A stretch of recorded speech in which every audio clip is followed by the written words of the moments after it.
Up next on Usala Radio, presenting The Wall, a new show for parents and teenagers navigating through difficult topics. Ladies and gentlemen, please welcome your host, Edwin Desamore.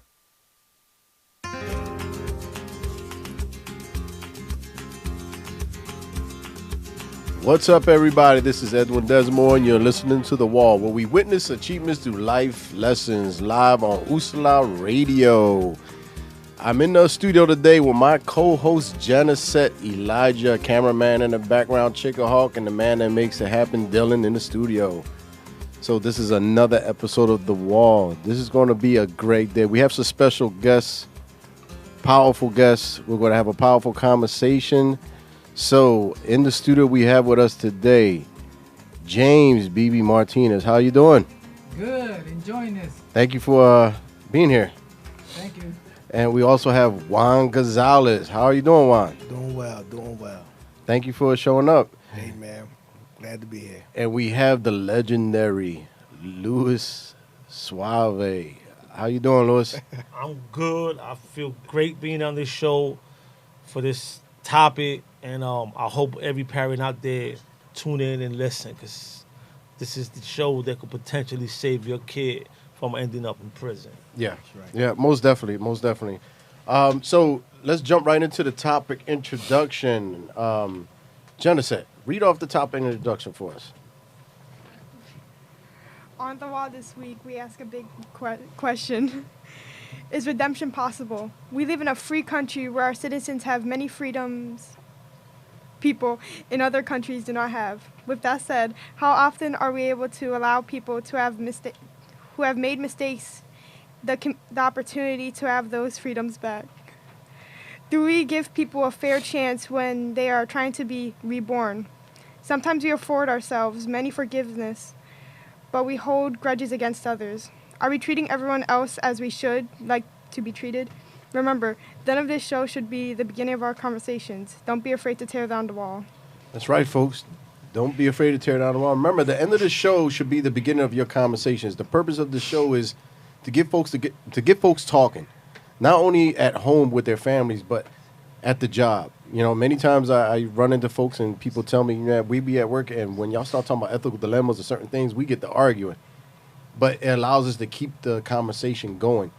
You know, it's okay to disagree, but the most important part is that we're listening to each other and we hear each other's point of views. So that's what it's about. And I'm going to ask you guys, bear with me today. I got a little cold, so I might be turning away coughing a little bit, but please stay tuned. We're jumping right into this. Who just entered the studio also, you can see behind me, Eddie Lopez and Tatiana was in the house. So before we get started, Elijah, random question. Would you rather randomly turn into a frog for a day once a month, or randomly turn into a bird for a day once every week? Random questions. It's a random question. Anybody want to take this? Anybody want to take this question? A frog or Would you bird? rather randomly turn into a frog for a day once a month, or randomly turn into a bird for a day once a week? Of course, a bird, man. Yeah, I was just Why gonna say not? that. A You can fly bird. everywhere. Of course. It depends You're what type free. of bird, like them little birds, little brown birds they you see all over Philly, or like. So nobody picks the frog. Nah, you For know, what? I mean, A if the frog frog have a negative connotation, man. Anywhere you go, if you gonna be a fraud for a day, you might as well be a fraud for life. No doubt. look, Go ahead. a frog. I mean, there's You might the get technical with there's it. the pros and cons. Go ahead. Give it to me. The cons is that is you're small. You're really you have a high chance of dying, even as a bird. Is that the con? Have you? Yes. All right, go ahead. You want to see a frog in Philly? There's gonna be some dumb people. What you gonna do as a frog in Philly? Where you gonna find the swamp? Where you gonna find the water? Where you gonna find all that? So everybody's on the same page with this You're one. only gonna find Lehigh Avenue. Let's see. I would like to be a bird, but my bird's gonna be a hawk. It travels a lot of places and the gas is cheaper. Not, The pros to a frog. The pros is that just by eating almost like anything, like insects or whatever, they get such good nutrients to stay alive. They get such great, stuff to sustain their body and all that. So it's really good to help. No. Oh, Yeah. A bird eats the same thing. Huh? They eat worms, insects, that's and true, everything, Elijah. too. Bird eats the same thing. But it's different. You don't understand. So listen. I can't say, but it's different. So you got Elijah, when you equate a frog in our neighborhood and our society, that means you're a phony. That means you're a fraud. So, And I'm looking at it from dumb terms, right? Where so I don't never want to be a frog. I'll be a bird. A frog is catching a bad rat. Catch Is it a that frog? rat. He can't fly. He can't get away from the situation. All he doing is hopping. Even the fairy tales where they say kiss the frog and he turned into a prince, You but, gonna get a but wolf. damn, he was a frog, You gonna right? get a Just said it. It's a fairy tale. That's it. That's the It's fairy not tale. real. Wow. Me personally, I raised frogs while in prison, and then I forgot to feed one. He ate the other one. I'm scared of that. Oh my That is God. true. Wait, Wait, what? That is vicious. I raised frogs, yeah. How? That's what's happening. They said raised right in my neighborhood in D Block.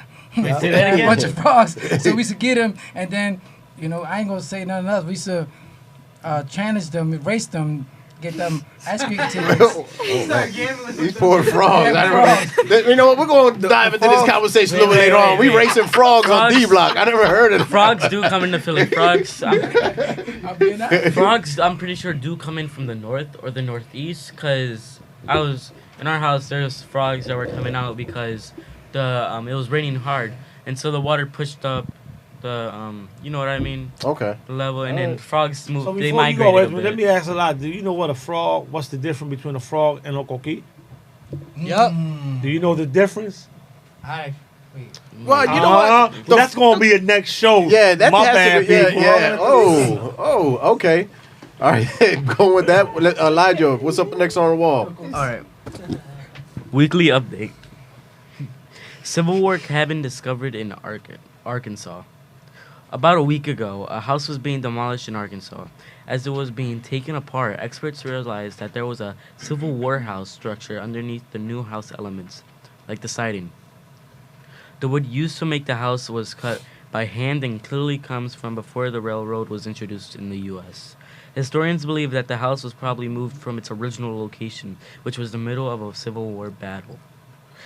Do you think finding this house is important? Should we try to protect it? Why or why not? I want to take this, Go ahead. being a nerd at social studies. All right. Uh-oh. We're America. We have our inventions, we have our discoveries, but we still get some backlash on some terrible things we did. But I'm saying that because we need something to at least keep our stuff going. And you know what I mean? We keep this Civil War house. Oh my gosh, that reminds us of the people that we sacrificed for the greater good. Stuff that we did that was good. And this is a great history model. Because let's say it goes 1,000 years later, we don't have this. How are they going to remember the Civil War? What do you ever think about that? Think of this as a fossil. This was a fossil back in the 1800s, 1700s, 1600s. All that. Just think of it as a fossil that... So, what do you think? You think it's worth preserving? Anybody here? Definitely. Yeah. Really? Mm-hmm. Okay, I'm pretty shocked that young people are jumping on this. Right? Go ahead. I I want to hear your point of view. I respect what Elijah said, but knowing the history that came with the Civil War and knowing who was in the front line and who was dying first, it's it don't benefit my people. That's one point of view. Because even though we in America and we would like to think of ourselves of America, that's not the way that other people see us. So I'm saying, okay, I'm building me a new house on top of that shit. On top of that, excuse my word. My bad. My bad, Usala. It doesn't have to be remembered as a good memory. So, It could also- but for the purpose of history, to teach the younger generations, yes, keep it. Make a museum out of it or open it up to the people. But I think that we all need to do a little bit of research. Okay. When it comes to the Civil War and these wars where they put our people in the front line. Okay, go ahead, Because Jennifer. that story don't get told. That it was most of our people dying in the war. We have another young person ready to go at it. Right? Go ahead. Like we need history to make sure that we don't make another dumb mistake. Don't repeat. Wow. Yeah, we don't repeat what happened. Okay. That sounds good, but what happens I when ain't really pay attention in history class, so I can't really tell you a lie. Okay. Yeah, we have those. But it just so happens that we continue to repeat history now. So think about that one. Yeah. Yeah, no, it is pretty interesting because we got so many things that are visible to us, right? Right. Museums and everything. And Definitely. somehow we get caught up in repeating history sometimes without even knowing it. No doubt. We had racism back then.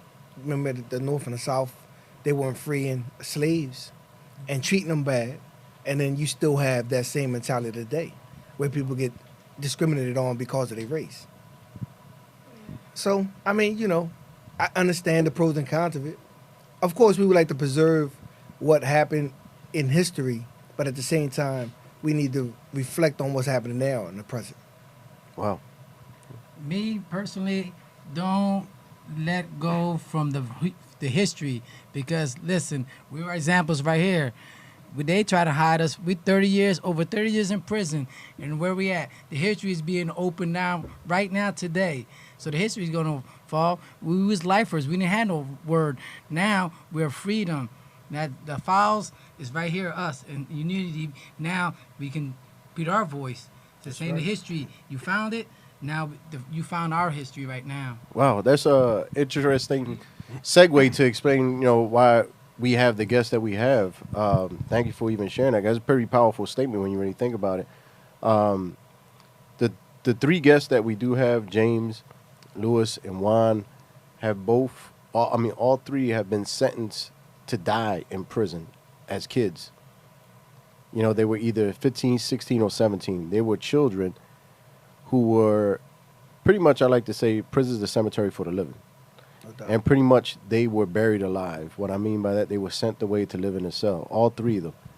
And basically, that was history trying to be buried, right? These guys were, you are not. So I understand where you're coming from with that statement. To be buried. We was buried. Yeah, they were buried, and it's kind of like, it's pretty shocking because when you really think about it, it's like you came back from the dead with a voice now, you know what I mean? And you're alive and you're breathing. So we're going to get more into that topic, but thank you for even breaking that down and actually putting that together. What was, this little weekly update was about, because when you really think about it, do we preserve or do we try to ignore that you guys are home now that you have a voice? Right. Now that you have a voice, because your voice was kind of like silenced at that time. So, but let me say something real quick, right? What she said, we got to preserve history, right? And what I meant, we got to research history is that a lot of children's being incarcerated in the United States of America has a direct connection to slavery in the Civil War. How they were using children's in the front line and incarcerating children. What's that documentary called? I forgot Was the it name. 13 or something like the that? 13. If you look at the 13, or if anybody can, they should make a trip to Alabama and go to the Legacy Museum and check it out. You will see the direct connection. So, like Juan said, we are history. we just been given a second chance to retell our history and leave another legacy. But nevertheless, incarcerated children in America has a direct link to slavery and the Civil War. All right, well, thank you for that. We're going to go to a commercial break. Please stay tuned. Do not go anywhere, because next up on the wall is Ethical Dilemmas. I think it's really going to go down again, because we went off on a frog and a bird. And if we're going to go, it usually don't set off like that, but stay tuned. All right, this is Edwin Desmond. You listen to The Wall only on Usla Radio. Stay tuned.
Don't wait.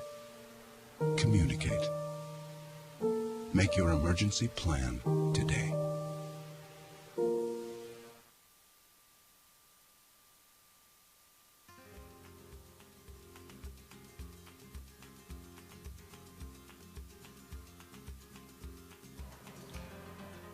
Welcome back, everybody. This is Edward Desboy. You listen to The Wall, where we witness achievements through life lessons, only on Usla Radio.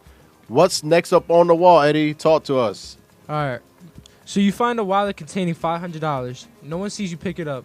There's a name inside the wallet, but you don't know the owner. In fact, you're not even sure if the address is close to your house. Again, you look around and realize that nobody saw you. No one needs to know that you found the wallet. What would you do? That's so easy. Is it? Is it? Are we being honest now? Go ahead and answer. I want what you got to say. If that's so easy. No. So to be honest with you, if it was me and no one saw me, I'd probably just put because it happened to me. That happened to me. I lost my wallet and they took all my money, but they left my wallet. It don't mean you gotta do it to somebody else. Yeah, but it's $500 that you don't got, and it's like if I'm like hurting or something like that. Yeah, but you taking it away from another person who probably worked really hard for that. Somebody who probably spent their whole week, their whole month, their whole year for that. You gotta really think on it. Yeah. Let me just say this. I understand that. There's a scam that's going on that maybe you don't know. That people been doing it and they give them extra money for what they do is they put the wallet down. They got $100 in it. You pick it up. They got you on camera. They tell the people, look, we lost the wallet. They come back. How much you lose? $900. The dude turns it back in. Now, the dude that turned it back in, this is a true story. The dude that turned it back in was a legal immigrant working with papers. They not only made him go ahead, they found the truck that he was working in because he was working for this company. They told him he had to leave the country for $100 for keeping a wallet. Wow. So, there's always consequences to what you do. Me personally, now, I'll find the owner of the wallet. Wow. I've lost my wallet in the past one time, and I was kind of frustrated because I worked hard. I had everything in it. And believe it or not, the person who returned it was an addict. Wow. The person who returned it was an addict with everything in it. Wow. And it wasn't much. It was only $35, but I had my cards in there, my Social Security card, everything, I was working hard to get. I should have, but, I did give him the $35, and I thanked him, but, he was someone saying, yeah, I might be an addict, but I know what it's like to lose certain things. So he kind of like dispelled the myth of a lot of times when you're an addict, it doesn't matter. Right. But he still has something deep down inside of him to speak on that. And, I've come across those situations where I saw people, say, hey, let me send this back or let me keep it. But it's kind of like Elijah was just saying also, like, what if someone was ready to pay their rent or mortgage with that and we decide, because let's be real about it. You probably would have bought yourself a pair of sneakers. Yeah. What if Yeah. Go ahead. But you know what, man? That it's about just being honest and who you are with yourself. Because where I work at, we serve like 500 people a day. And I find things every day. Money, chains, watches, cell phones. And believe it or not, the temptation is like, if I keep this, who gonna know? Right. But then again, I ask myself, is I'm staying in integrity with who I am and who I want to be. It's not mine. And when you turn it in, you feel much better. You get blessings. No doubt. You always get blessings for doing good, man. So if I find a wallet, I probably look at the 500. If they're all hundreds and count them, like, oh man, and just give it back, man. Because I've done it before. Right. I've done it before. It wasn't 500, but I think it was Thursday. I was down City Hall, going under the terminal. Yeah. And the lady just dropped $20, and everybody's looking. And I called her back. I said, "Excuse me, you dropped this money." And then she looked at me like, so I ain't even want to touch it because I don't even want to be caught on camera. Because I work in Center City. Right. I told her, yo, you drop your money. And one of the guys just looked at her. I'm like, heck you want me to do? Like, I think that's the best thing to do. Just turn it in because you get blessings, man. Like, you get blessings. Because if you keep it, you're going to feel guilty. no, you keep it and go cop a pair of sneaks, and guess what? You might be walking down the street, get hit by a car. I'm serious. Yeah. Yo, I believe in that kind of stuff. Or You know, somebody so robs you. it's about being in integrity, man. If you say you this person, then you got to live by that standard, man, at all Yeah. time, Yeah. whether they watching you or not. Yeah. I like what he said. By standards, I learned it when I was a kid. My father used to tell me, when it's not yours, give it back. It happened when I was a kid. He had his wallet. He had like $100 bills. I'm like, I never saw that before. And then I hold it, and I was like, I don't know nobody's name, and I hold it, and then I made some mistakes, and I sell my room, and then I gave it back, and I went to the morning, stayed there under my front door, and then the guy came over here. I lost my wallet. That's my wallet. I said, what's your name? He said his name. He said, it's yours. And then he came back. I was blessed when Michael Jordan started selling. He bought me some brand new Jordans. That's the horse history about me. My incarceration, every time I find something, 'cause I remember karma. If you don't give it back, it comes back to you. I still miss them Jordans. So even back then, before you fell and got in trouble, you were able to do something. You were able to think about something to make that choice. All right? No, most definitely. Because a lot of times when people hear of a juvenile life or someone like that, they always like, they must have just been real bad. Never looking at them as ever being good kids. A good friend of mine, Xavier Bay. By the way, happy birthday, Xavier. He has this. Please, I can. Yeah, I can. Him and Jody Kent Levy. Big props to you guys for fighting to get these gentlemen out. But Xavier said no child is bad. No child is born bad. Right. And it's about what you're raised with. Your morals. But anybody else here will keep the wallet? Anybody? Dante, hold on. You've been quiet all day. Dante? Sorry. I'm very tired. You're good. Honestly, I see it as if it's not yours, if you didn't work for it, I'm not gonna sit here and I'm not gonna take what I didn't work for. It's more of, it's not even really about the the person whose wallet it is. It's more about me and my well-being and me knowing that I did the right thing. That's right. No, probably. All right. Well, anybody on social media? Check it out. No. All right. Well, excuse me.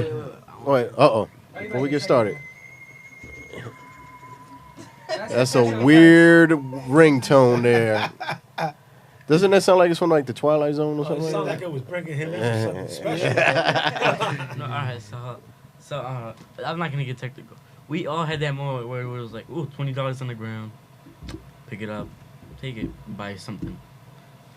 There's gonna be that moment. We all had that moment. That's different. I know, but like, That's different. If you see, like what Swab was saying, if you see the lady that dropped the $20 bill, you seen her physically drop it, then you're gonna tell her something. yeah, if I see the If person, you find the $20, that's something different. Now, if you see a wallet, you have ID in it, then that's totally different. So, you have different scenarios. Yeah, because if I find $20 outside on the Hey, floor, I'm I'm buying- grabbing that. yeah. You know what I mean? I'm not gonna be like, who dropped this $20? Yeah, not saying that. You know what I mean? Like, because I don't know who it belongs to, Right. and anybody. Because matter of fact, it might be my $20. You know what I mean? Right. And you never know. you dropped your $20 and you go and pick it up and you're like, ooh, it's $20. Yeah. Before we even jump in this, I remember one time, and this is when I first came home. I was in the car with some family members. I wanted to get some gas, and the lady gave me back the wrong change. Right, I actually gave her $20, and back then gas was kind of cheap, so I was like, give me like $10 of gas. Next, she gave me like $80-something back, and I didn't realize it until I got a car, and and I was looking at some family members, and I was like, wait a minute, she overpaid me. Right. So this literally turned into a real problem with family, literally arguing because they was like, nah, don't take it back, let's split it. And I was like, no, like, this lady could get fired because she's accountable for that register. Right. And you never know, she's working an extra job to take care of her children. And it felt like, and I was kind of like disappointed. When you said something about morals, who you are, I was like, all I kept thinking about was someone losing their job. But I had certain family members that was like, no, like, let us get that. It was like the wolves, and you was trying to and they were so upset with me. They were so upset with me because I took that back. So it's just about being able to think about what can, what could have happened, how is a triple effect, and Right. also like you said, man, karma, man. Karma is pretty deep. We're gonna jump right into the main topic, right? And I just want to read this off, right? Human beings are not born once and for all on the day their mothers give birth to them, but life obliges them over and over again to give birth to themselves, right? This is one of my favorite quotes. I even have this on my chest. I tattooed it on my chest because it really stuck out to me. Because when you really think about life, if you're able to open your eyes, if you're blessed to open your eyes every morning to take a deep breath, you're born again. You just gave birth again to yourself. But it's up to you how you live your life. It's up to you on the next decisions that you make. So do you think it's possible for someone, no matter their past, to be reborn in a new version of themselves? Why or why not? And I have 3 guests here. And before I even let the 3 guests answer that, I'm interested in what the young people would say. And I wish I should have mixed it up a little bit. I shouldn't have had a couple adults in here because we still have adults that still have a one-track mind. Definitely. That when someone makes a mistake, they still hold it against them. I still run into friends, people, and family like that. They hold things against their own family members. Like, nope, I remember they did this 5 years ago. I remember this happened 6 months ago. They are a mess, right? They never want to see someone being able to redeem themselves or really change. And when you go around, and I don't know if you ever experienced this too, when you go around and tell folks like, yo, have you seen this person? They really changed. They're like, sooner or later they're going to mess up. Or sooner or later that's going to happen. This actually, and our young people are listening to that. I'm sure y'all heard that before we're grown-ups. And hopefully we can have that conversation before we would get into it with our 3 guests, because is it possible? And for young people, do you think it's possible? And have you ever heard someone judge someone or not give someone the benefit of the doubt? Ed, you want to give this a shot? Have you ever, first of all, do you believe people could change? Yes, 100%. Because so my uncle, he used to be like a big time like a drug dealer like around the area, and he got locked up. But then he came out and he's helping his family. Got a job. He's a chef now, and he's doing good for for Thanksgiving. He actually went out and fed all the homeless people.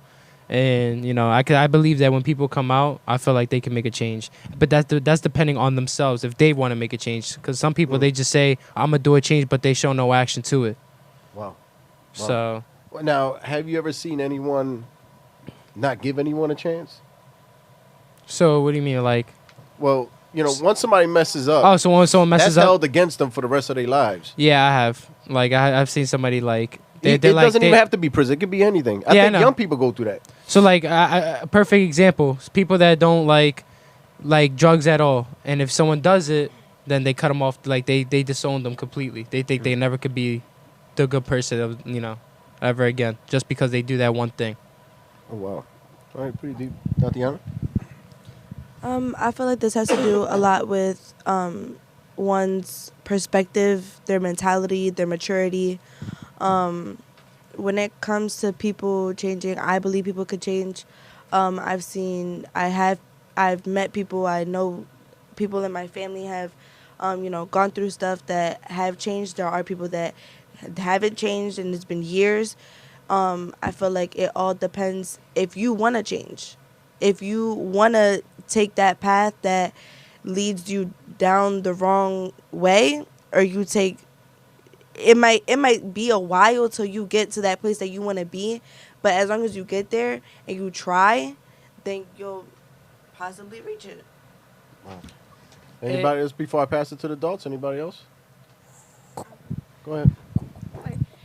People shouldn't be judged by their past. They might have been able to understand what they did wrong, if it was something wrong, understand what they did wrong and learn from it. And if they change and people don't believe that, and they just hold it on them, you might not be able to see how they've actually grown.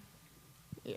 And question for you, for you 3, This is like a serious question. I want you guys to be honest. Do you guys feel like when you guys came out, do you guys feel like you guys see a different perspective of what happened, of what you did?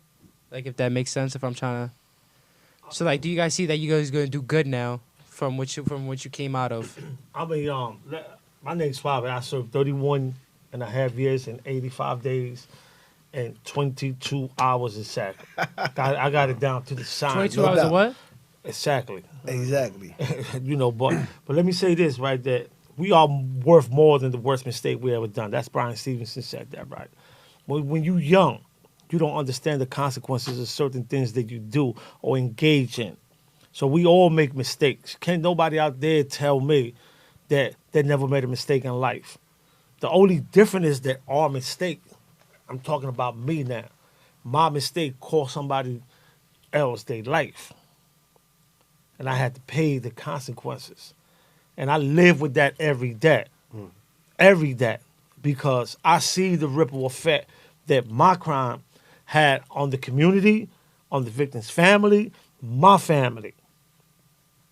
So when I came home, I didn't come home with the mentality that the community owe me anything. They don't owe me nothing. Right. If anything, I owe the community gratitudes because they gave me a second chance to come back and do work in the community. My first job was down front in Lehigh, right down the block, working in a resource center. And to me, that was an honor. I wasn't getting paid much, but that was an honor because it was right in the heart of my community. So I don't think that the community owe me nothing. I owe them everything. Have I changed? Hell yeah. Because when you sit in that cell for 31 years and you start thinking about what you could have done better, you ain't got no choice but to change. When you strip out your liberty, the freedom of just drinking what you want to drink or using the bathroom when you want to use it or just going out on Thanksgiving, like you said, your uncle went out and served food. When you strip of that and you come back and give him life again, like you reborn. This is a second chance. We don't get a third chance. Because I don't know if a lot of people out there understand that in Pennsylvania, life means life till you die. That's why they call it death by incarceration, till you die. So what you see here today, it's like a miracle. We hit the lottery. We just had to share the ticket with 500 other people. But we hit the lottery. What are the odds of somebody hitting the lottery today? Mm-hmm. That's us. We hit the lottery when it comes to the lifers ticket. So we got to do good. We have to come out here and show not only the community, but our family that we are better than the mistake that we've done. Because, yes, I still have family members that say, well, you did this 35 years ago. And I'm like, oh, my God, here we go again. Because that's all they know. And that's because they haven't changed. Because when you're in prison, it's a different time. Might be the same time on the clock, but it's a different time. You in prison, you still stuck at 17, 18, the year you went in. They move on. They grow up. They don't even know who you are sometimes. They still think you that 17-year-old kid. Like to this day, I've been home 2 years exactly on the 20th, November 20th. I never been to a bar. Don't go to clubs and none of that. You know why? Because I don't drink. So why should I be in a bar? I don't drink. I'm looking for trouble. I don't hang around with my homies. And I love them to death, but I don't do that. I go to work. I work 3 jobs. I volunteer. And on top of 3 jobs, he's always saying, if you ever need me to reach out to some kids, because he wants to give back. He wants to prevent kids from... Because you know why? Because when you came home, you did it. You was one of the first wave of Latinos that came home and really got into it. And when I was in prison, you always hear the name Adam Decimal, Man in Motion. I'm like, damn, I wish I could get that same chance. And now that I'm home, why not? Why not? We got good people out here doing good work. No doubt. I guess the question that you're asking is that we have to start that from the beginning. People can be reborn. I think my reborn started when I got in prison, when I became, when I got that life sentence, and it started from there, and I had to make that change. We like he said, we wasn't bad. We just made a bad decision. We made bad and poor choices, and once we did that, then we had to recognize what we did, and then work from there. Like my sentencing hearing lasted over 4 months to get resentenced to the sentence I have now. And the reason why I did that was because I wanted to see my victim's family and told them that I was very remorseful of what I did. When you got out? When I got out this time. And I couldn't, her mother, father had passed away, and the only one that was living was the daughter. But the daughter was incarcerated. So I didn't get a chance to let them know. But I waited, and they were like, no, we don't have to wait. No, we want to wait. Because it's something that it was instilled in not only myself, but with him, that we were like, we want to see them and tell them, look, we're sorry for what we did. Because it not only affected my family, I'm still alive, but it affected their family, and the ripple effect that they found in the community, like Swab was saying, it was something that was felt. And I felt it throughout my whole bit. So I decided to make a change even in there and prepare myself so when I get out here, I can talk to the youth. I can mentor. I have guys that I have on the phone now that they will call me and say, look, there's something going on. Help me out.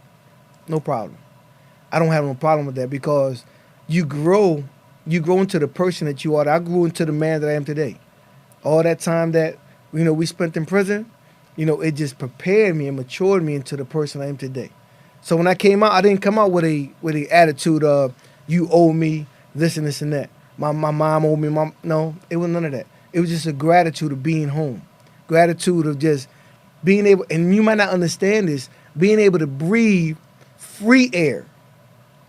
And you'd be like, wow, what you mean? You have free air in there? No.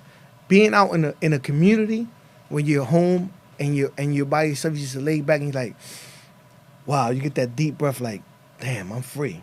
So when was the day you guys got out with that? I got out April 9th of this year. And you? My man just got out Monday. So he got out Monday. He did 30 and a half. I did 30. I did 31. And so he did 31. 85 days. And 22. 2 hours. And two. They didn't get you guys all out at the same time? No. So the law that came down, they had they started off with guys that were doing more time. So they went from the guy that did more time to the least amount of guys. So it just took me a little longer. And so, we sitting here, that's my co-defendant. I ain't see him. He know that. I ain't see him in 7 months. I've been out 7 months. And the first time I seen him when he came home. Because my mind was running, getting a job, being supportive to my family, being a responsible man. I didn't have time. He would tell me, yo, I need, come around whenever you can. I got you. But time flies so fast. In prison, time is so slow. By the time you know it, it's 11 o'clock, you just winding down. In here, by the time you look at it, I want to call him. By the time I look at him, it's already 12 o'clock at night. I'm not calling him at 12 o'clock at midnight. But that's how it is, though. And just getting yourself back into motion, like my man was saying, it's a big thing. Being reborn, oh, absolutely. I'm being reborn every day. So how do you feel coming out? Enjoying it. And I got lost up in Walmart, but I'm happy though. They found me. But my personal, like I said, I got 30 years in prison. And anybody knows me, when I was a kid, Edwin Desimore. That's my baby. My friend, my best friend. Because he knows our history. And my incarceration, it was bad for me because I'm 5'3". You know how it is when it's little guys like me. I'm a warrior though, now help me. But that mentality no more because the old heads, SCI, Dallas, I never forget them lifers helped me a lot to be the mature person. I'm trying to start, stay strong because I'm a crybaby. Everybody know me. But it helped me a lot. The elders helped me out a lot when I was doing the community because I was the elders. I'm 13 years, 12 years old, help the little kids. That's my life. And then the old heads tell me while I'm incarceration, you can do the same thing. It took me a long time, but it helped me to maturity. That's the important thing because I was a little kid while I was incarcerated. But then I get more worker. And then Edwin Desmond blessed me to be part of MIVIC. That was my life. Changed my life deeply, deeply. Even I went to a lot of bad situations health-wise. He never turned my back. Juan Gonzalez never turned their back on me and helped me educate myself while incarceration. Because we lifers, we never lost in our education. We found a way to get us. And now we share it to the community. I'm blessed. I got home Monday. And who was by my side? My family, my friends, and Edwin Desamore. And I want to do my goal to do same thing I did when I was incarcerated when I was a kid. Talk to the youth and help them. I just want to before we get in there, go to a quick break and get back with the rest of the questions. I just want to say this: I applaud all three of you guys, just for being here and even to speak on this. And as for James, who just came home, for those who don't know, I won't get into that. That's another topic. But he went through some things in prison as far as going into a coma. Not only just going through a coma, he almost died. His mind wasn't right. So to see how much perseverance, like I'm so impressed with him because not only did he fight to James Martinez, not that he fight to stay alive, but for his freedom to make it home again, but to gain his sanity. So to see him here still even struggling with his words to find his grasp, because you see it's all working in there, and he's getting better. He's getting better is physically and get his therapy and everything. But while he was in there, he wasn't getting the treatment that he needed. So him coming back, before he went into a coma in prison, we used to talk all the time on the phone, and I would have him get on the phone with some young folks. And when he got sick and fell into a coma and came out of it, and he was even worse than anything, like almost like a 7-year-old kid, his mind. And it was difficult for me to talk to him because then I felt like I lost my friend that I was fighting to get home, my brother, that I was like, man, like am I going to have him back out? My brother, is he going to be home? Is he going to be right? And to see him still fighting and still saying, I'm going to be right, and you see his mind still working. We're going to go to a quick commercial break. We're going to answer some of the gentlemen going to answer some of the questions for some of the young people. And I hope you guys are really in tune and listening to this, man, because they all came up with their questions, and hopefully you guys get to respond from these guys. So stay tuned. This is Edwin Desmore. You listen to The Wall, where we witness achievements through life lessons, only on Wooslah Radio.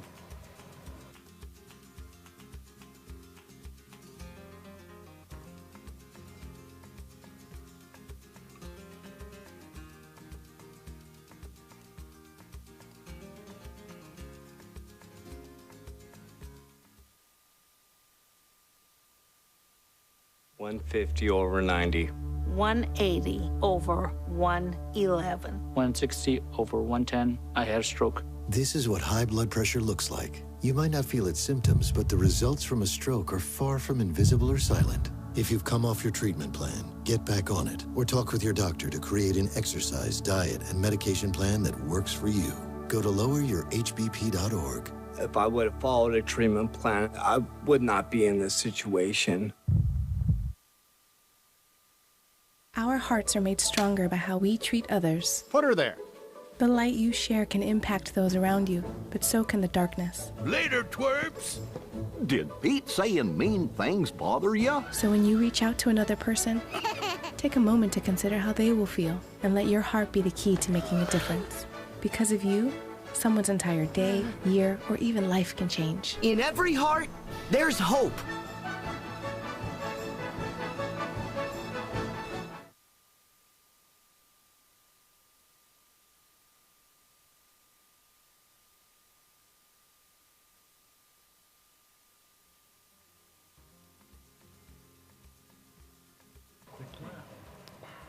Welcome back, everybody. This is Edwin Desmore. We're listening to The Wall, where we witness achievements through life lessons. We're back. Elijah, what's next? All right. First, we're going to be asking some questions for a bit.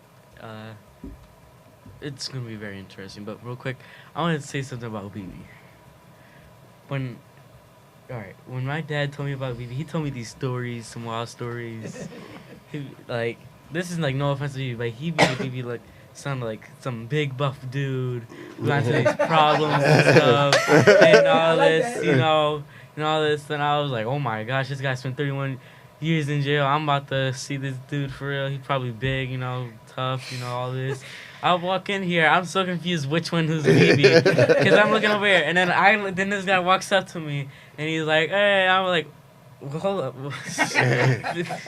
Sure, I'm so confused, and I was like, I really was confused who was who, and then I was like, oh my gosh, and then meeting BB, his personality is so much different than what my dad has told me. BB is nice. He has no problems with nobody. Oh my gosh, when we took him to Wawa's this morning, he was so surprised and happy. This man stuffed his hoagie with so many toppings. Like he said, yeah, get that. And then it was amazing. I'm surprised he hadn't, he got a real spicy hoagie, and I'm surprised nothing affected him. But in general, he was happy. When I brought him to the other side of the wall, it was hilarious because I see he would walk by and he would go wowzy. It would be hilarious because there'd be people like this old grown man with this. Like it would be. I feel like it was kind of weird because I'm 13. This is grown man. I'm showing him around the wall while he's going wowzy. So yeah, and I was like. It was pretty fun experience, but it's really amazing. Okay. What's the first question? If you want to do it, or am I? That wasn't your question? Huh? No. Oh. Wowzy. I was gonna show you my ID. That is me. You take it. Go ahead. You take it. You go first. Wait, hold on, let me. I'm telling them, no, that is me. Y'all want to check out? I think so. All right. Wait, you gonna go? Go ahead. All right. So, what do you think are some more efficient ways to not help kids, but to do things other than giving someone like a life sentence? What are some efficient ways? Like better efficient ways than giving someone a life sentence. Instead of consequences, then get them a life sentence. Yeah. I mean, I Good think question. that if a child committed mistakes, right, we don't sentence that child to adult time in prison. We don't. I mean, we got to rectify that mistake. They got to own up, and consequences need to be. Own up. But that child should be given a chance to redeem himself or herself and come back out and do good. We shouldn't strip that child of his liberty for life because he made one mistake. For some of us, this was the first mistake we made. A lot of us, people think of juvenile life and they think, oh, they must have been arrested 100 times. No, this is my first time ever arrested. So, and I can say that for a lot of juvenile lifers. So I don't think that the adult criminal justice system should act in the way they act towards children. Yeah, they definitely shouldn't act so harshly, but at the same time, they should teach them. I think with us, they should teach them there's a different way. You got a lot of times you have people that don't teach vocation, and they think that the streets is the only way they're gonna make money. When in reality, you teach them a vocation. It's like one of the things I heard one time. It said you give a guy a fish, he eats for a day. You teach him how to fish, he can eat for a lifetime. So if you teach him that way, like with me, I use my time productively where I went, did plumbing, did electric, and did those things. Had I not did that, I wouldn't have had the job that I have now. So I think if we're going to incarcerate young adults, we call them young adults, kids, teach them something different. Teach them something that they're going to come out and say, okay, I can do this. Because sometimes they think they don't have choices. And when they don't have choices, they're going to make the same stupid mistakes always. If you teach them you have choices, then at least they'll go ahead and say, okay, I can do this instead of doing this. No. You have a question? Go ahead, Chicken Hope. You can talk right in there. Forget you. So I have two questions. So the first one is, did you ever get used to being in prison? If you did, how? Wow, good question. Very good. You gonna answer that? You want me to answer that? Say it again. Did you ever get used to being in prison? If you did, how? I'll answer first. No. Go ahead. It wasn't being used to being in prison. It's just adapting. So you had to adapt to your circumstances. Just like you had a cellie, You had compromises. So there was things that you had to do, because if you didn't do them, there was certain consequences to it. So adapting and getting used to it are two different things. Good You had question, to good adapt. answer. Good question, good answer. I mean, I would say yes and no, because when you first go to prison as a young kid, you go through these stages that you think you're gonna get out in a pill. Right. I'm not gonna do this much time. Then you start realizing that that's not gonna happen. Then you start growing. So you adapt to the system and you find a routine to keep you alive, whether it's painting, drawing, getting involved. Me, I went to school. I became a real school nerd. So, because I always thought that if I get out, I want to be prepared on day one. No doubt. And I prepared myself. I went to school, got my degrees, and and I always thought about I'm going home. I remember this one guy. He was an innocent guy. He got out, and he believed in this Santeria stuff, right? He told me you going home he told me you going home in November, but he just never told me what year. Right. He never told me what year. He just said November, and I came home in November, and I reached out to him because he's out. He said, "I told you, I just didn't know the year." So no, you don't never get used to it because, you see your whole family grow up in pictures, and then you start seeing your family die, all the elders, and that's when reality hit. No doubt. When your mother died, and you can't go to the funeral because you're a lifer, or your father or your brother. I went in, I had a whole family, like grandmother, aunts. I came out, I got a brand new family, don't even know. Like, I don't really know none of my nieces and nephews. Even the ones they 20, 25, I really don't know them. So I'm starting to get to know them. So, no, you never get used to being in prison. Next question. Well, I'm sorry. Well, me, it's like when I got incarceration, I was doing the same thing. I was working, I was running Chucho's video. I'm helping individuals. And I was always helping the kids. While incarcerated, I was doing the same thing.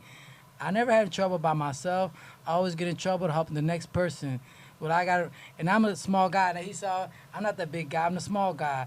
And when I was in North Philly, they call it the Good Lines now, but I wasn't bullied. While in prison, the same thing. They ain't gonna bully me. So I got a little bit of used to it, And basically, when I first got locked up, we all street clothes, we had jewelry. It was the streets. My mentality is like, they gonna destroy me because I don't want the judge and the DAs did us to us. We gotta fight for that. Locally, then when I said the elders mentored me to get through the right things. Like my pop told me, work, work, work. And to help with Juan Gonzalez, I went to a hospice volunteer. Help us. What? Help our family. We can't help our family. Help our family while in infirmary, the sickness, and it helped me a lot. And the mentoring, I ain't gonna forget, Juan Gonzalez helped me a lot. And what he doing right now? Helping me a lot. So now it only help me to get focused now on freedom. Because I was blessed, like Edwin Desamore, my mom, my pop, everybody in my neighborhood loved me, always by my side. But the only thing they ain't focus on, I gotta wake up, right time, bathroom and all that. Reality check now, I'm free. I could do anything I want in the bathroom. Everything. I'm happy. Like I said, I'm still working on it 6 days. Only been 6 days. Help me. Thank you. No, thank you. We have one more question here. I got a question here too. Oh, Hey, I'm sorry. Go ahead. So for all of you, when you guys, got out, was there anything in specific that you wanted to do, wanted to accomplish, wanted to know? Good question. I went to the cemetery, took flowers to my mother. Wow. Because that was something I always wanted to do. Wow. And I thought I never got the chance to do because I was serving life. And in 2009, when she passed, there was really no hope. We believe it would come one day because I think it was Grant versus Florida was just coming out. But, I always say if I get out, the first thing I want to do is take flowers to my mother's grave, and I did that. Wow. I mean, I did the same thing. God's always saying, what you going to do when you first get out? And I was always, God's always talk about that. And it was always my grandma. I lost my grandma. Both my grandmoms were grandfathers. So that was one of the things that I wanted to accomplish. You know, it was something that recorded tears. When I got to see my aunt grave, my cousin's grave. So many people that I lost throughout the years that was support systems. I think that was like the biggest thing for me. Mr. 6 days in. Yeah, Mr. 6 days out. We have the rookie here. Yeah. Well, my goal is just to be out, be part of the community, and basically, I got 3 kids now. I was known for one, and then the other 2 kids is my mom and my pop. So my goal is to take care of my father and my mom, because they always ride by my side, and my brother, my sisters, and like I said, still to be part of the community. With the blessing of my friend Edwin Desmond helped me with that. Other than that, reality check, I'm still learning. And y'all blessed me to help me to be that. And I can talk now. Freedom. We got one more question. So this is for a lot of people that would like to know about this, you know, kids and stuff like that. How do you feel the system treated you while you were in the jail? So how did you feel? Like, did you get, like, if you mind me, you know, if you mind me asking about that. They treat me bad, real bad.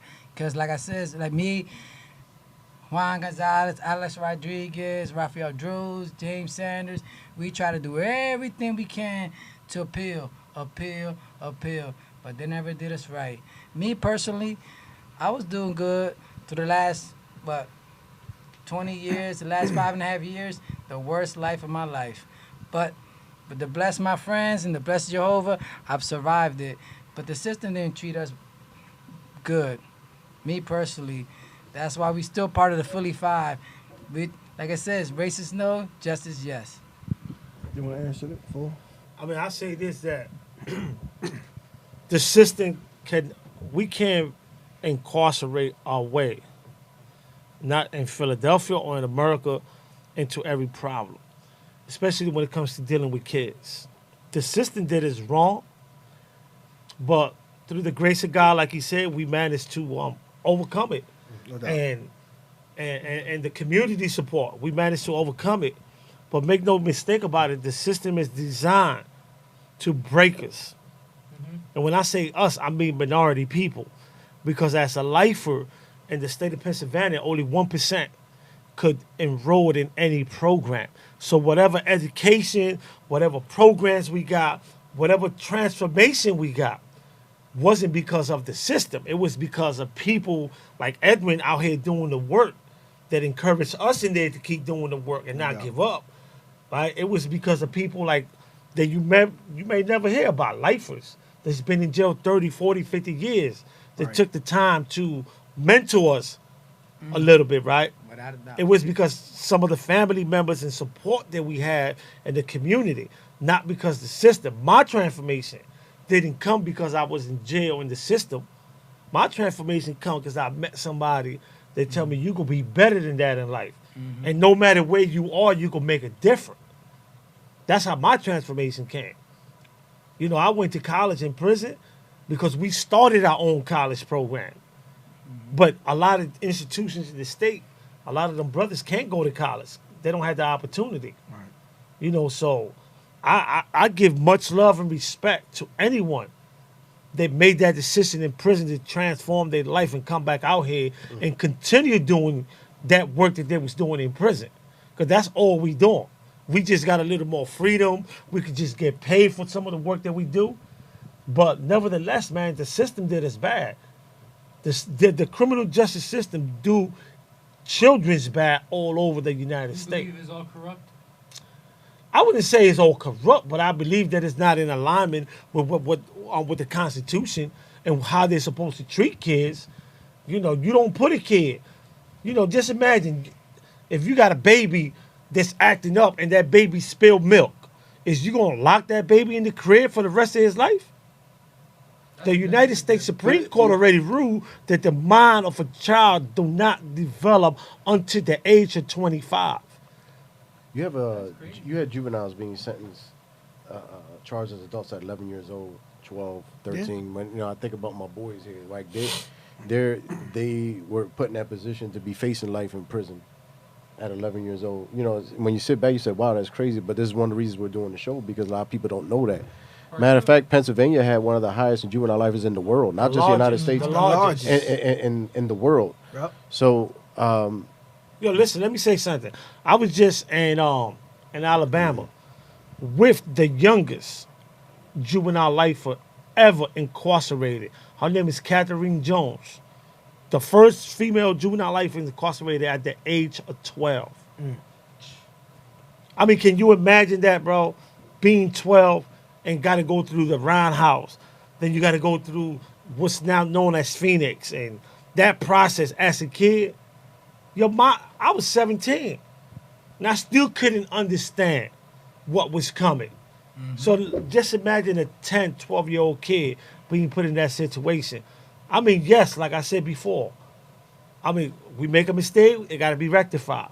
But you don't lock a kid up for 30, 40, 50 years because he made a mistake. That's wrong. now, before we get there, because we did run out of time, we're sponging time. We're going to have to do a part 2 about Yeah, this. we're going to have to. Yeah. Not only do I want to do a part 2 on this, no, most definitely, we're going to bring that up. But I just want to jump on something real quick, because there's so much to talk about and mention, and I just want to put this out there, also, that I know this might be for another show that I would like to have some of the guys come back on, but there was a lot of slack. I want to knock down the misconception. You know, everybody like celebrating. You know, we're happy to see these brothers home, right? But we're not forgetting what took place. So, you know, when we have people talking about, well, you know, the victims, believe it or not, you know, and I know these gentlemen personally, this is something that, you know, you could get paroled from prison, but we're not paroled from what happened. Right. We die with that on our conscience. We die with that on our mind. No one is forgetting about that. And this is just me saying this. That you speaking for me too, bro. Yo, that's not just you, man. Absolutely. And I just want to say this also is that, you know, I feel as though when these brothers come home and want to contribute, it's actually honoring and trying to find a way to redeem, not just for themselves to say, okay, let's not let someone die in vain. How many more can we save in the streets so they don't have to go through death or through prison? They don't have to face death or experience death or prison. So it's kind of like, you know, like a lot of times we have this mentality here, eye for an eye. You know, like I don't care if he was 12, 13, 15. Right. They're going to prison. They're going to die in there, right? When Lewis spoke about your mind is not fully developed, you know, science is actually telling us different what's going on. But what I want to get at is that don't ever think that folks are just forgetting about what happened. That is something that is real. That is something that they're trying to deal with. And myself personally, you know, through therapy and everything else, that this stuff is real. So don't ever think that we're just like, yeah, we made it, or anyone thinking that they got away with something. That's not the case. That's not what it is. You know, at the end of the day, you know, when you curse at somebody, when you argue with somebody, you can always come back and apologize. Right. But when someone loses their life, what folks have to live with is like, man, I can never go back and apologize to this person. Yeah. So it's kind of like us living life now to the point where how can we contribute? How can we make sure this tragedy never happens again? But not just looking at just the mistake that happened, right?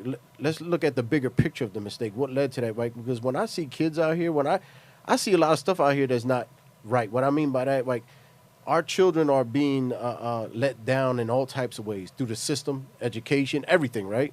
So when I see a kid with a gun and he pulls that trigger, not only is that kid responsible, society's responsible. When we live in a society that's glamorizing violence. We live in a society that is not, you know, putting up the classes that we need with trades and and we're not having fathers really involved. Because a lot of times people think there's deadbeat dads, but there's a lot of systems in place that are keeping fathers away from their children. Yes. So, I mean, I could go on and on about this, but everyone is guilty a lot of times when this stuff happens. So it's about what do we do now as a society to make sure this never happens again to anyone at all. But you know what? Let me say something, man. And what a lot of people don't understand is that sometimes from the communities we come from, we are already traumatized by the time we hit 10, 12, 13, 14 because of some of the stuff that take place in our household, in our community. And we never get treated for that trauma. Ever. We just go on through life like that's normal. And we go into adulthood like it's normal. Yeah. You know, and I was telling you yesterday that I think it's very important for anybody coming home from prison to really consider counseling, you know, therapy. That'll make you weak, man. Right. That's right. Because if you don't, what's going to happen is the trauma that you suffer as a child, the trauma of being incarcerated, the trauma of getting re-released back into the community that we probably don't know nothing about. Because 30 years is a lot of years. Things change. Everybody grow. You know, it took me a while, man, to really catch the bus and understand the system. And it wasn't until I got into a situation, a personal situation with my ex-wife that I realized, damn, I need some therapy. But at the same time, I learned that I was a changed person. Because there was a time in life that if you would have messed with my freedom, you would have been in trouble. And I took that experience as a learning experience, right? So, yes, anybody that come home from prison, we all need a little bit of counseling, whether it's calling Edwin or talking one-on-one with somebody. Right. We have to do it, man. We got to address that. It's not easy coming home after 30 years and just want to be part of the community. Is that the same message you would have for, because we have a lot of people listening, right? For those family members, for guys who just did 5 years, 6 years? Yes. Because, yes. you know, people understand, being locked in a cage is no joke. None. Being locked in a cell is no joke. That's traumatizing, right? So is that the same message advice you would give for folks that are just come home? Whether you did 2 months, 3 months, a month, right? The worst thing other than losing a parent, right, is coming home from prison and adapting to this new life. Scientists will tell you that. That is bad because the anxiety that comes with it. And we don't do it because sometimes we live under that macho mentality, like, that ain't going to happen to me. It's not going to tell you when it's going to happen. It's just going to creep up on you, and then you're going to be like, oh, right? So a lot of people don't understand that what you're seeing here is a fraternity of brothers, man, that only us can understand. People can sit there and say, I understand where you come from. No, you don't. But if I tell Edwin, man, I still suffered from not being able to mourn my mother's death. My mother died, and I never even cried a tear in prison. I never even cried a tear. And it's been 10 years now, right? And now is when I've been able to cry. Nobody could understand that, but he could, they could, because they've been in the same situation I was in. And this is what I tell people, man, like, you have to speak about it. You have to seek out help. And I'm talking about anybody that's not normal being 30 years, 35 years in a cage and then just open the door and fly. You think that bird gonna fly? As bad as I want to be a bird, you think I'm gonna leave the only cage I know, and I'm gonna close with that like we started. You think I'm gonna leave that cage that I know on my own, as bad as I want it? Because I don't know nothing else. Louis, what's the name of your show? What's the name of your radio show? A Justice Conversation. I'm sure we'll be willing to come back on. I want to be able to speak about support systems, because there's so many things we can talk about. Having the right support systems for people that are coming home, and I think we need to bring other people on board, advise some politicians, and some Absolutely. folks that have Let's do it. that power to do that, so we can have that discussion on. Because I feel as though this is just me. I don't want to take up from what we're talking about here, but this is just me. I just feel as though there's not enough real supports for people coming home. Well, let me say this. That's not, I work, you know, around that system, right? There's not enough support for Latinos, Hispanics, around that support in the Hispanic community. And I think that the Hispanic community should at least be involved in the type of treatment that's out here for guys coming home from prison. If we trying to reduce the recidivism rate in our community. And make no mistake, right now we in the one district that house more Latinos than anywhere else, which is the 19133 and the 187 district. They got the highest rate of incarcerations of Latinos. And so, you know, it's up to us to address that. Any last questions before we start wrapping up? Well, I just want to... I got a question. Go ahead, Elijah. This is not even serious, but I just want to know, because I'm like, this is kind of interesting for me. How was it in prison? How was the inmates organized? You could call them inmates, prisoners, whatever you want to call them. But how were they organized? What did they do for fun? How did it work in there? Basketball. Like, did you guys have... You have structured activities.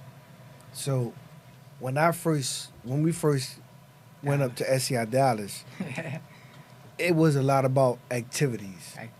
Because that actually took my mind off of spending the rest of my life in prison. So getting into varsity sports. We played varsity volleyball, varsity softball. It was always about playing sports. And then we also had intramural sports too, where we played for teams. Boxing, absolutely. So those little things there sent our minds into different directions. We didn't actually think about our appeals being denied or the time that we would have to spend, because we were young. But as time went on, we started to realize, okay, this is a much more serious deal than we thought about. Because everybody thinks, like Swab was saying, everybody thinks that a life sentence, you do 25 years and you out. No, a life sentence is you gonna do life until you pass away. And there were plenty, like he was saying, we did a lot of hospice. There were a lot of gentlemen, good gentlemen, that died in prison, and died in actually in our hands. And that actually works stuff in your brain. He was talking about the street. I think right now the youth is desensitized on what's going on because you see it every time in videos, in songs. They talk about the woman being this and this and that, and they accept that. And I think a lot of responsibility comes to the parents and letting the kid listen to that type of music, or talking to a kid in a way that you talk to an adult, and they learn these things as being okay. Learn behaviors. So now when it comes to being into a situation, they're going to act the same way an adult might act, not knowing that their brain is not fully capable of understanding the consequences. We didn't understand the consequences. Well, even if you did hear the music, at least have a conversation with your child Absolutely. about the song. You know what I mean? Because kids are going to go behind your back and listen to something, right? Absolutely. So it's kind of like saying, okay, well, let's discuss it. So a lot of times your own kid could be like, why are you listening to that? I said, well, I want to know what you're listening to, and I want to know what the lyrics are about. So instead of me casting judgment or anything, instead of me, I'm just going to say, let's talk about it. And I'm going to give you my view on it and why I feel the way I feel, because I always say this before in the studio here that, we got studio gangsters, right? Right. You got a dude that killed 10 people on a song. But then you got a young person that don't know no better go kill somebody. He's doing time. The other one's getting paid. We need to look at wait a minute. Let's think about it. Just before we get into this, I just want to read this out. Let me say real quick, right? That goes to what I always said. We have a lot of young people having babies.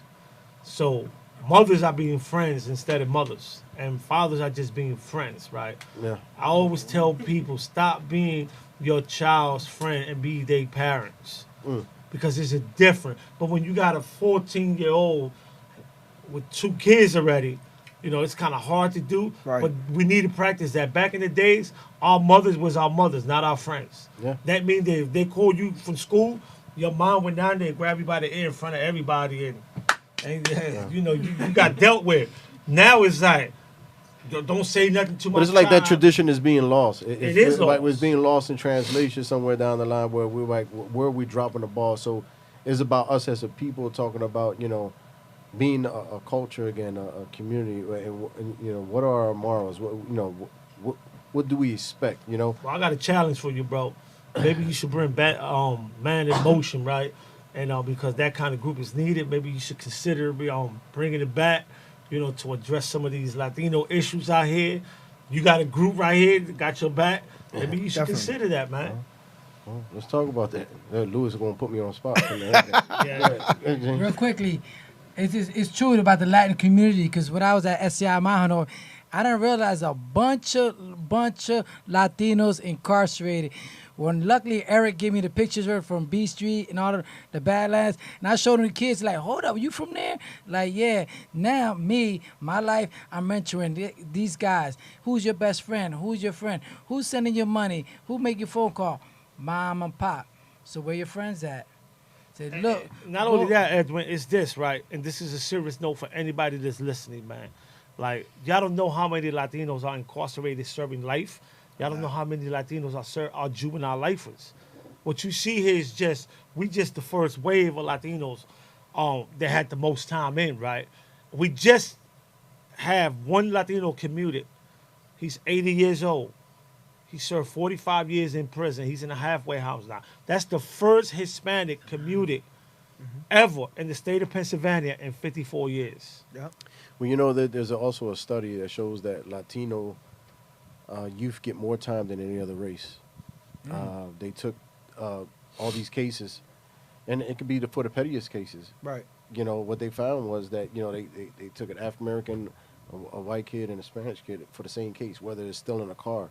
They found that the Latino kid gets more time. Yep. And that's something more than that. I just want to read this out real quick. Maybe the journey isn't so much about becoming anything. Maybe it's about unbecoming everything that isn't really you.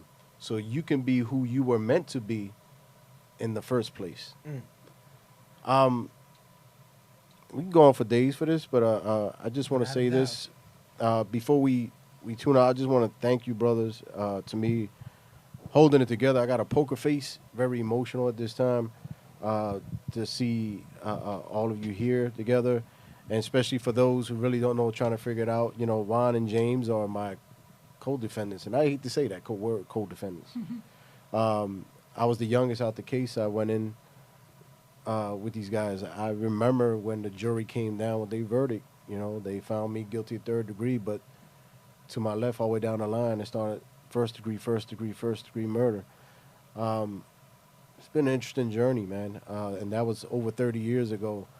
But I just want to say that I'm glad you guys are home. I'm glad Lewis is home, and I believe, and I'm also at this point where I can't wait to see how you guys change the world and what you guys are doing, because in 2 years, Lewis has impacted so many people.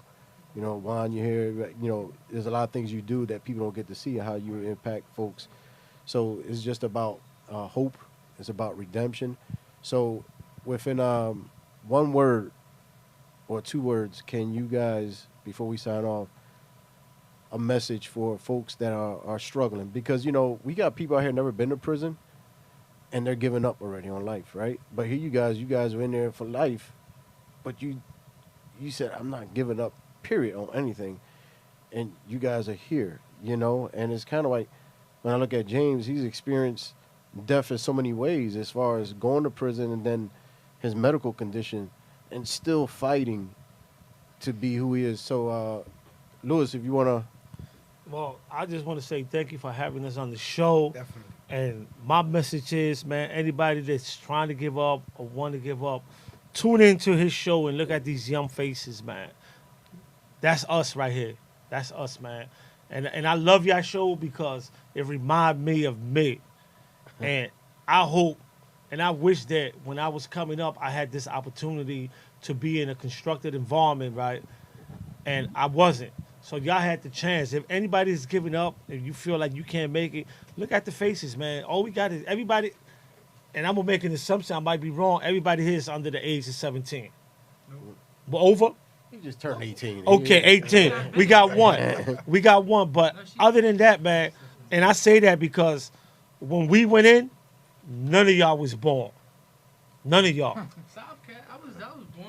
Okay. Get that boy started. But now that we's out, guess what you're doing, man? Guess what you're doing? You might not realize it, bro. You inspiring thousands of people that tune in to see y'all, man. That's an inspiration. I ain't had that. All my inspiration was drug dealers. You know, so to see y'all sending this positive message, man, big up, man. Big up. And I hope anybody out there in the majors hear it and pick them up.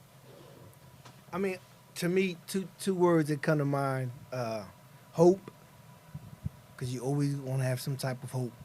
Don't ever lose your hope. And choices. We always have some choices. Even though you think you don't have none, there's always choices to be made. As long as you're breathing. As long as you're breathing. Hope and choices. Thank you. My name's James B.B. Martinez. Don't think nobody love you. I love you. I'm here. Reality check. I'm going to be here. I never changed. Everybody know me, James B. Martinez. I'm the same person. You're not by yourself. Wowzy. And for the young folks, anything you want to say to our guest today? Any words, Elijah, before we tune off? To our guests? Eric's doing great. That's it. That's all I gotta say. Be a bird, not a frog. Be a bird. Well, I'm gonna tell you this: you a frog and I'm a bird. Next, you're gonna see your coworker or your friend coming at you. You know what I mean? Yeah, when the hawk tries to eat the frog, that's what he's trying to say. Yeah. That's one be the frog. Well, this is Edwin Desimore. This was an extra long segment of the Wall where we witness achievements through life lessons. Think about that. That's what the Wall stands for. Witness achievements through life lessons. I want to thank everybody for listening. And thank him for extending it, for using his hours and stuff. Yes, I want to thank Louis Suave. If you have any questions, if you were listening, just email me, inbox me, and we'll reach out to the guys if you want to talk to these guys. And just reach out. Thank you. Right? Bless you all. We're signing off. No. Music's playing. Don't play. Bye.